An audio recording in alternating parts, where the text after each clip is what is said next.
तो योगी आदित्यनाथ के पूरे लंबे ट्वीट के अंदर जो आखिरी लाइन थी, बटेंगे तो कटेंगे, एक रहेंगे तो सेफ रहेंगे, सूत्र वाक्य है ये इस वक्त भारतीय जनता पार्टी के लिए। महाराष्ट्र में चला, यूपी के उपचुनाव में चला, झारखंड में उतना नहीं चला, ये बात ठीक है, लेकिन उत्तर प्रदेश में आने वाले विधानसभा चुनाव में तो यही नारा रहने वाला है जो उपचुनाव में कामयाबी के साथ इस्तेमाल हो गया। पर इसके साथ कुंदरकी नहीं समझ में आता है थोड़ा सा, बस उसी हम लोग पहले भी बात कर रहे थे, 60% मुस्लिम वाली कॉन्स्टिट्यूएंसी भारतीय जनता पार्टी कैसे जीत रही है?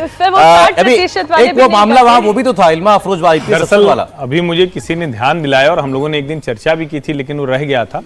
अब वो क्या इतना बड़ा मसला हो गया, क्योंकि इल्मा अफरोज आईपीएस ऑफिसर, हिमाचल में पोस्टिंग, कांग्रेस के एक विधायक की पत्नी की गाड़ी का चालान किया, उनको छुट्टी पर भेजा गया, वो और लंबी छुट्टी पर चली गई। और कहा जाता है कि भारतीय जनता पार्टी के प्रत्याशी, उन्होंने उनसे मिलकर सहानुभूति जताकर उसमें आगे बढ़े, और चूंकि उनका बड़ा सम्मान है वहां, कोई भी होता है ना कि अपने घर की बेटी है, बड़ी अधिकारी बन गई है और प्रतिष्ठित है, अब क्या उससे इतना कुछ हुआ है? यह भी एक है, मतलब मैं बार बार कह रहा हूं कि हम लोग खुद ही इसको एनालाइज करने की कोशिश कर रहे हैं, सब समझ में आ रहा है, कुंदरकी नहीं समझ में आ रहा है। तो इल्मा अफरोज का भी मामला दिखता है, घटनाक्रम हुआ। जो बात आप पहले कह रहे थे कि भाई ये चर्चाएं, योगी जी ने अपने आप को इतना क्यों झोंका इस उपचुनाव में?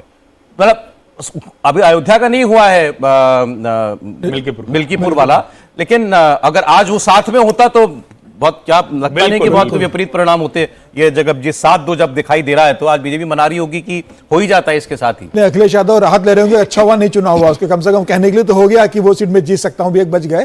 देखिए जिस तरीके से लोकसभा का चुनाव परिणाम आए थे कि भारतीय जनता पार्टी 33 सीटों पर आ गई, अखिलेश यादव 37 सीटों पर पहुंच गए, उसके बाद ये योगी आदित्यनाथ की बहुत बड़ी परीक्षा थी 9 सीटें उपचुनाव की, क्योंकि इसके बाद कोई 2027 तक कोई चुनाव नहीं होने वाले। तो ये चुनाव ही सबसे बड़ी परीक्षा थी योगी आदित्यनाथ की, जो लोकसभा में परिणाम हुआ है।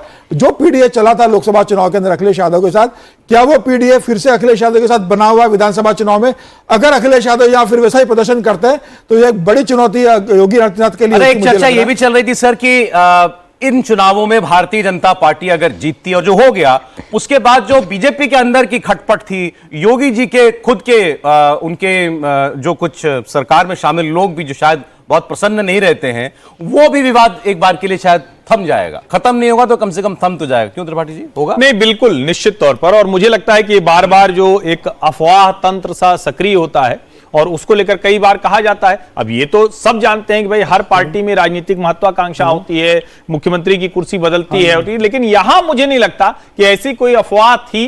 और अभी इसके बाद तो ये पूरी तरह से लॉक हो गया, अब तो जिसको कहते हैं। और देखिए अभी हम लोग कुंदरकी पे बात कर रहे हैं, तो लोग देखते हुए, कितना इस शो को देखते हुए मुझे कह रहे हैं कि आप लोग जो कन्वर्टेड मुसलमान है, जिसको एक लाइन में हम लोगों ने बोला, यानी जो संघ कहता है, जो भारतीय जनता पार्टी कहती है, यानी घर वापसी जैसी एक चीज जिसको कहा जाता है, वो सिर्फ पॉलिटिकल भर नहीं है, वो यूं ही नहीं है। तो ये भी मुझे लगता है कि एक उसमें शामिल किया।